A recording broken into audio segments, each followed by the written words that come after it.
Hello, bienvenue dans ma citadelle, je suis ravie de vous retrouver aujourd'hui pour une nouvelle vidéo book haul. C'est un book haul assez conséquent, mais tous les livres ne sont pas du mois de juillet. Il y a une partie des livres que j'ai acquis au mois de juin et une autre au mois de juillet, mais je suis assez contente car dans l'ensemble, dans ce que j'ai acquis au mois de juillet, je n'en ai acheté qu'un seul.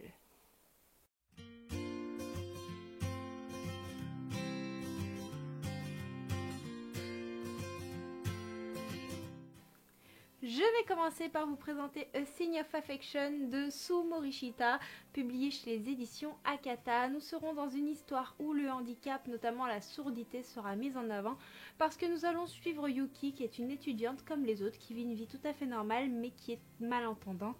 Et elle va tomber sur, je me souviens plus de son prénom, mais c'est un jeune homme qui lui est également étudiant, il a une vie bien remplie. Et ce jeune homme va un jour l'aider en sortant du train ou du tram, je sais plus. Et une histoire va se créer entre ces deux personnages, mêlant une amitié qui pourrait avoir des tendances un peu plus romanesques. Voilà pour ce qu'il en est, je l'ai lu, c'est un manga très agréable à regarder, même si dans le thème de la sourdité j'ai lu un peu mieux, mais c'est toujours un agréablement passé en cette compagnie. L'autre manga que j'ai acquis récemment, il s'agit du tome 7 de Hiruma à l'école des démons, publié chez Nobidobi.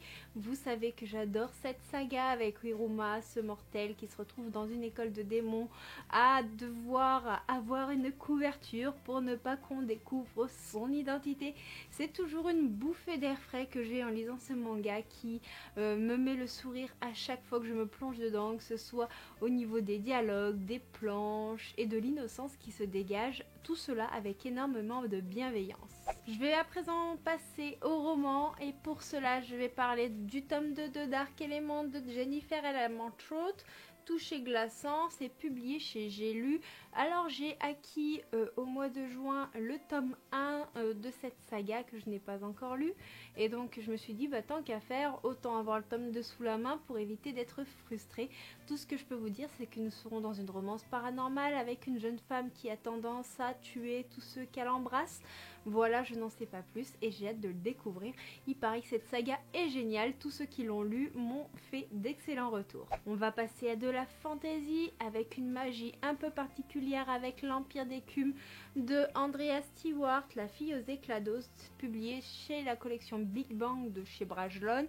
Et ici nous allons suivre Lynn qui est fille de l'empereur et en fait il faut savoir que dans ce pays on prélève un éclat d'os derrière l'oreille et qu'avec cet os là on fait de la magie. Je vous avoue que ce type de magie m'intrigue énormément. Nous sommes dans un empire type asiatique, j'aime beaucoup tout ce qui touche à cette culture là et donc j'ai hâte de me plonger dans ce roman. J'en ai entendu d'excellents retours et puis le livre est absolument magnifique et j'ai réussi à avoir l'édition collector version toc toc. Je vais repasser à une romance qui a l'air assez bouleversante avec Disgrace de Brittany Setcheri, publié chez les éditions Hugo New Romance. Je ne sais pas si vous connaissez la plume de Brittany Setcheri, mais moi à chaque fois que j'ai lu un de ses romans, j'ai été bouleversée avec les larmes aux yeux. Elle a une plume fluide et elle sait mettre en avant les sentiments et cela va être le cas dans cette histoire. C'est une femme qui va se faire quitter par son mari et elle va rencontrer un autre homme en refaisant sa vie et cet autre homme va être son pilier, mais il va se passer des choses qui seront très difficiles, qui vont mettre certaines problématiques qui touchent particulièrement la femme en valeur et j'ai hâte de voir ce que ça va donner. Il y a des auteurs comme ça qui ont su vous envoûter dès les premiers romans que vous avez lus de leur plume et cela a été pour moi le cas pour Laetitia Danae que j'ai découvert avec la saga orientale Rosen et c'est pour cela que j'ai craqué pour son dernier bébé qui n'est autre que Fleur de Caux, publié chez les éditions Snag. Donc c'est pareil, c'est un livre que j'ai acquis au mois de juin que j'ai coupé pour vous présenter ce mois-ci. Et ici nous allons suivre la petite Oko, nous serons en Afrique et la petite Oko, il faut savoir qu'elle a la magie des fleurs pour pourtant dans le monde dans lequel elle vit, la magie est réservée aux hommes et il y a toute une intrigue qui va se former avec un envoûteur, de la quête, un besoin d'aventure, enfin plein de choses, et je vous avoue que je suis très curieuse. J'ai pas forcément envie d'en savoir plus, mais moi déjà je suis fan de cette couverture qui est absolument magnifique. Les histoires qui se passent en Afrique, je trouve qu'on n'en a pas assez. Et la plume de Laetitia, comme je vous dis, je m'en suis délectée dans la saga Rosen et j'ai hâte de la découvrir dans d'autres de ses romans. Les romances dans le milieu sportif, moi c'est toujours quelque chose qui m'a attirée, étant moi-même sportive, aimant le milieu du sport et tout ça. Et donc je n'ai pu que craquer sur la saga Play Hard de K. Bromberg. Donc pour l'instant je n'ai que le premier tome qui est publié chez Hugo New Roman. Il me semble qu'il y en a 4 de sortie à l'heure actuelle ou 3, j'ai peur de vous dire une bêtise. Et nous suivons du coup en fait les filles d'un agent sportif qui travaille avec lui et qui vont recruter des joueurs, mais l'agent sportif se porte pas très bien et en recrutant ces joueurs, ces jeunes femmes vont peut-être recruter leur grand amour, mais cela ne se fera pas sans difficulté. Voilà, donc dans ce premier tome, je crois que nous serons dans le monde du hockey et j'ai hâte de voir ce que ça va donner. Là, il s'agit d'un livre que l'on m'a prêté qui appartient à une personne de ma famille. Il s'agit de Quête primaire de Céline Mouret-Corazza. C'est publié chez les éditions Créées, une maison d'édition qui n'est pas connue. Donc c'est le premier tome, Les éléments de vie. Et donc nous allons suivre une jeune femme qui va rencontrer un dragon et il va suivre une quête. Voilà, je n'en sais pas forcément plus, mais je suis très curieuse et puis je trouve la couverture très sympathique. Je vais vous parler de deux services presse à présent. Donc il s'agit du numéro 9 qui est une anthologie publiée par les éditions du Chat Noir. Donc en fait c'est une nouvelle, enfin non c'est une nouvelle, c'est plutôt un recueil de nouvelles où plusieurs auteurs mettent leur griffe pour les 9 ans de la maison d'édition. Donc j'ai hâte de voir ce que ça peut donner. Les nouvelles n'ont pas l'air très longues, ça peut être assez sympathique. Je vous avoue que j'ai très peu l'habitude de lire ce genre de récit. Mais pourquoi pas, je reviendrai sûrement vous en parler. Je vais vous parler d'une sortie assez récente de la maison d'édition du Chat Noir. Il s'agit de Rêver double de Mina M, qui est un roman qui m'intrigue et qui va mêler le présent et l'imaginaire à travers une jeune fille de 15 ans qui s'appelle Alcidi. Elle fait des rêves et en même temps son imagination va prendre le relais et il y a un monde qui va s'ouvrir à elle, qui va mêler justement la réalité et le fictif et du coup je pense qu'il y aura énormément d'aventures à travers cette histoire et je suis totalement fan de cette couverture. J'essaie de vous faire le focus dessus. Voilà, mais elle est vraiment très jolie. Je sais pas si vous voyez tous les reliefs, mais moi je suis subjuguée par elle. On va repartir dans de la romance paranormale avec Avant il n'y avait pas d'après de Hajar Benani, publié chez les éditions Publishing, Chéri Publishing pardon.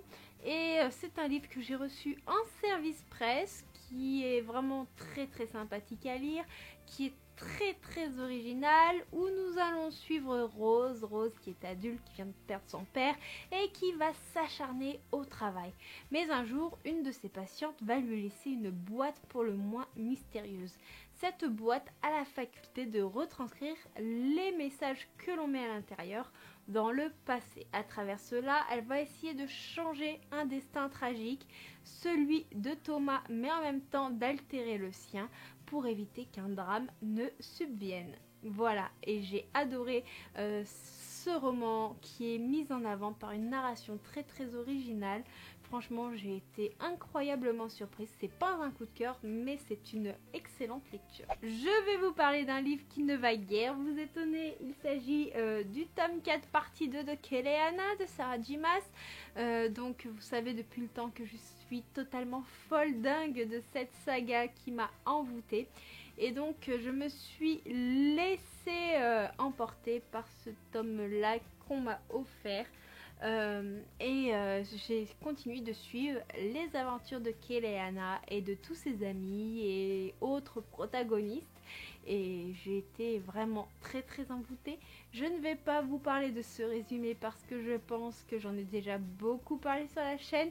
Et puis si vous êtes curieux, tous mes points lecture sont déjà en ligne sur la saga. Je vais passer aux bandes dessinées et j'ai acquis Les Sortilèges de Zora de Judith Paynen et Ariane Delrieux, où nous suivons Zora qui est une sorcière assez intrépide et qui malheureusement devra cesser d'utiliser sa magie.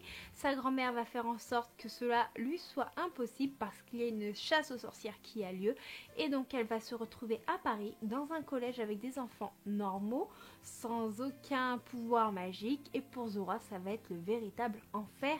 Comment se priver de magie alors qu'on a toujours connu ça et que l'on ne jure que par ça? Donc voilà, c'était un premier tome que j'ai lu, que j'ai trouvé très sympathique, même si pour moi il me manque quelques petites choses. Mais dans l'ensemble, c'est plein de fraîcheur et avec de la magie, quoi de mieux. Une autre bande dessinée que j'ai acquis, que je n'ai pas encore lue, il s'agit de Watt de Cazenove, William et Jacques Mort. C'est publié chez les éditions Bambou. Je trouve personnellement le graphisme sublime et on va suivre le quotidien d'une fée, Watt, qui est pas comme les autres, qui vit sur le bitume, mais elle va perdre ses aides au pire endroit au monde et elle va devoir trouver une solution pour survivre. Moi, cette bande dessinée, elle m'a attirée avec sa couverture et je trouve les dessins vraiment sympathiques, humoristiques. Je vais essayer de vous montrer une planche comme ça. J'essaie de faire le focus dessus, j'espère que vous voyez bien. Et la dernière bande dessinée que je vous présente, c'est une bande dessinée que j'ai reçue pour mon anniversaire avec un petit peu d'avance. Il s'agit de l'année des 4 empereurs de Lucie Sano, Ansar et Bergès, publiée chez Galia VV. C'est une bande dessinée historique sur fond romain où nous allons suivre des personnalités connues de l'Empire dans leurs quêtes, leurs aventures. Et franchement, je suis très curieuse. Donc, c'est une bande dessinée au graphisme assez incroyable, avec une réalité historique qui est vraiment très sympathique, des explications également. Donc, je vous montre la première page pour vous donner un petit aperçu. J'ai également reçu quelques livres en numérique, donc je vais vous les présenter très rapidement. J'ai reçu le tome 2 des Secrets de Wood Hills de S.L. Borowski. Nous sommes dans une romance paranormale. Je ne peux pas vous en dire plus parce que j'ai le tome 1 qui est dans ma wishlist, enfin non, qui n'est pas dans ma wishlist mais qui est plutôt dans ma pile à lire numérique et que je devrais lire très prochainement comme il s'agit de service presse. Ensuite, j'ai reçu Fugitive de Gaydit, publié chez les éditions Inceptio, où nous allons suivre la jeune Virginia qui est recherchée pour un meurtre dont elle clame l'innocence et pourtant elle est la seule à pouvoir sauver la vie de sa petite sœur. Sauf que être fugitif en 2072 dans une Europe où la peine de mort est rétablie, cela est très compliqué. Donc comme vous l'aurez compris, nous sommes à la fois dans du thriller et de la science-fiction. C'est un genre que je lis très rarement, donc j'espère qu'il va me plaire. Comme j'ai vu qu'il y avait quelques romans gratuits qui tournent assez régulièrement en format Kindle sur Amazon, j'ai craqué pour 2 livres numériques. Il s'agit de Royal Catch de Kelly Gilmore, le tome 1, où nous allons suivre un prince grincheux qui cherche une femme qui est une roturière se faisant passer pour une princesse. Et il y aura une compétition entre prétendantes qui va totalement virer au fiasco. Ça a l'air plein d'humour et plein d'émotions, donc j'ai vraiment hâte de me plonger dedans lorsque j'aurai le temps. Et le dernier livre numérique que j'ai acquis, il s'agit de Une parenthèse inattendue de Daria Fenn. C'est pareil, c'est une romance qui était gratuite sur la plateforme Kindle de Amazon, due aux offres qu'ils font assez régulièrement. Et là, nous allons suivre une jeune femme qui vient d'être demandée en mariage par son conjoint. Et elle est vraiment très heureuse, ça faisait très longtemps qu'elle attendait cette demande en mariage. Mais un soir, elle va rentrer et elle va le surprendre dans les bras d'une autre. Pour se remettre de sa peine, elle va partir en vacances dans le sud de la France et il s'avère que son nouveau voisin est aussi beau, qu'intrigant, qu'agaçant et vous devinez un petit peu la suite de ce qui devrait se passer. Voilà, ce sera tout pour pour ce book haul. J'espère qu'il vous aura plu. En tout cas, moi j'étais vraiment ravie de vous le tourner. J'espère que j'aurai encore pas mal de pépites à vous présenter pour le book haul du mois d'août au mois de septembre, bien entendu, parce qu'il y a toujours un petit mois de décalage. N'hésitez pas vous à me dire en commentaire quels sont les livres que vous connaissez parmi ceux que j'ai présentés, lesquels vous tentent. N'hésitez pas à me parler vous aussi de vos dernières acquisitions. Peut-être que vous me donnerez d'excellentes idées lecture, ou vous ferez peut-être découvrir de nouveaux livres à tous ceux qui regardent les commentaires. En attendant, moi je vous fais de gros bisous. Je vous dis à bientôt pour une prochaine vidéo. Puis comme d'habitude, n'hésitez pas à liker, commenter, partager pour faire vivre la chaîne. Ciao ciao.